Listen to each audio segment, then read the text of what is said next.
அடிச்சிருக்கு. பட் அதே வந்து இன்னொரு சைட் பார்த்தீங்க அப்படின்னு சொன்னா இன்னும் பஞ்சம் பட்னி எல்லாமே இருக்கு.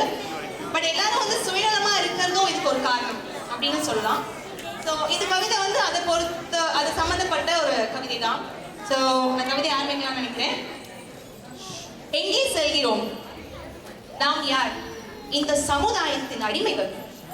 நமது குறிக்கோள் என்ன? இந்த சமுதாயத்தை அடிமையாக்கியதில் வாழ துடிக்கும் பேராசை. நாம் எதற்கு பிறந்தோம்? காலமெல்லாம் வறுமையில் வாழ்ந்து கல்லறைக்கு நாளை செல்வதற்கு கருவறையில் நேற்று புதியதாய் பிறந்தோம். நாம் எங்கே செல்கின்றோம்? புத்தர் வந்த திசையிலும் நாம் செல்லவில்லை. புனித காந்தி வழியிலும் நாம் நடக்கவில்லை. சத்தியத்தின் நிழலிலும் நாம் ஒதுங்கவில்லை. தர்ம தாயின் வழியிலும் நாம் விழிக்கவில்லை. நாம் எங்கே செல்கின்றோம்? முகமெல்லாம் ஃபேர் அண்ட் லவ்லி, ஆனால் மனமெல்லாம் நேரோ பார்த்தான். கண்ணுக்கு பென்சில் ஐப்ரோ தான், நல்ல கருத்துக்கு நெஞ்சினில் டோட்டல் ஜீரோ தான்.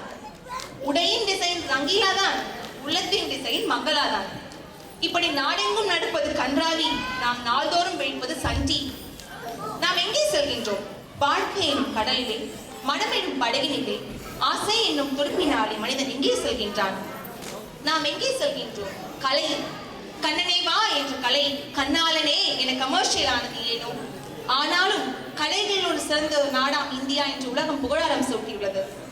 எங்கே செல்கின்றோம்? பெண்கள் சமுதாயத்தில் சுயம்பர வரிசையில் சீர்வரிசைக்காக காத்திருக்கும் ஆண்கள் ஒரு பக்கம், கட்டிய பெண்ணை கண்கலங்காமல் கவனிக்கும் கணவன்மார்கள் ஒரு பக்கம். எங்கே செல்கின்றோம்? கல்வி, கற்பிக்கப்பட வேண்டிய கல்வி விற்கப்பட்டது. மனமிருந்தவன் மார்க் வாங்கினான், பணமிருந்தவன் மெடிக்கல் சீட் வாங்கினான். ஆனாலும் மனமிருந்தவன் மார்க்கும் சீட்டும் கொடுத்தான்.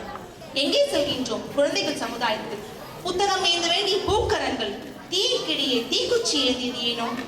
ஆகையால் எங்கே செல்கின்றோம் என்ற இந்த கேள்விக்கு இங்கே செல்கின்றோம் அங்கே செல்கின்றோம் என்று திட்டவட்டமாக கூற இயலவில்லை என்றாலும் என்னால் என்ற வரையில் இயம்பியுள்ளேன்.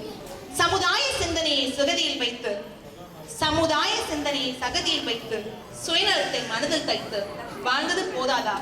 இனியாவது விதியொன்று செய்வோம், அதை எந்த நாளும் காப்போம். நன்றி, வணக்கம்.